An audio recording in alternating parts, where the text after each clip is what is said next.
邻居一个小女孩在家体育馆工作，她说，在羽毛球馆看人打球，发现一个非常有趣的现象：两对夫妻双打，当然是两位先生和各自的太太搭配。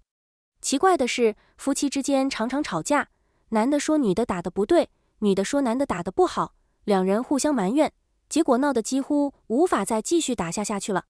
这时候，邻居女孩很有经验地走过去，要让他们换搭档，就是让各自的太太换到对方一边去，再开始打。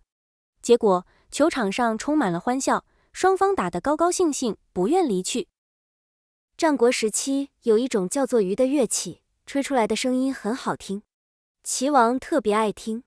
国王有300个吹竽的人，他喜欢听合奏，总是让这300人一起吹竽，优美的音乐让他听得入迷。一天，一个叫南郭先生的人抱着一个竽来见国王，吹牛说，我也会吹竽，吹得不比他们中的任何一位差。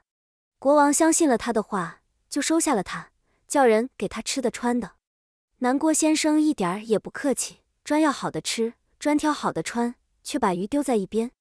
原来他根本不会吹竽，每到合奏的时候，南郭先生就坐在乐队里，做出一副吹竽的样子，骗过国王。就这样一天天地混饭吃。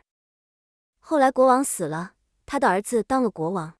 新国王也喜欢听吹竽，不过跟他父亲不一样的是，他爱听独奏，不喜欢听合奏。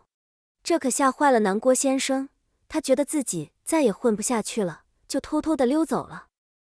从前有个卖矛又卖盾的人，为了吸引顾客，高声叫卖，快来看，快来瞧，快来买我的盾和矛。他先举起自己的盾说，我的盾特别坚固，不管用什么锋利的矛去刺，都刺不透。接着他又大声喊，快来瞧，快来看，不锋利不要钱。一边喊一边又举起自己的矛，大声说，你们再看看我的矛，它锋利无比，不管多么坚固的盾，它都刺得透。站在旁边的人听了他的话，觉得很可笑。其中一个人站出来问他，既然你的盾坚固的什么也刺不透，你的矛又锋利的什么都刺得透，那么请问用你的矛去刺你的盾，结果会怎么样呢？这个卖矛和盾的人被问得说不出话来。从前有一个人坐船过河，船走到河中间的时候，不小心把身上带的剑掉到河里去了。他马上在船上刻了一个记号，还自言自语地说，我的剑就是从这儿掉到河里去的。船在河里走了好久，终于到了岸边。这个人急忙从船上刻着记号的地方跳下水去找他的剑。你想，他怎么能找到他的剑呢？这也是中国一个很有名的成语故事，名字叫刻舟求剑。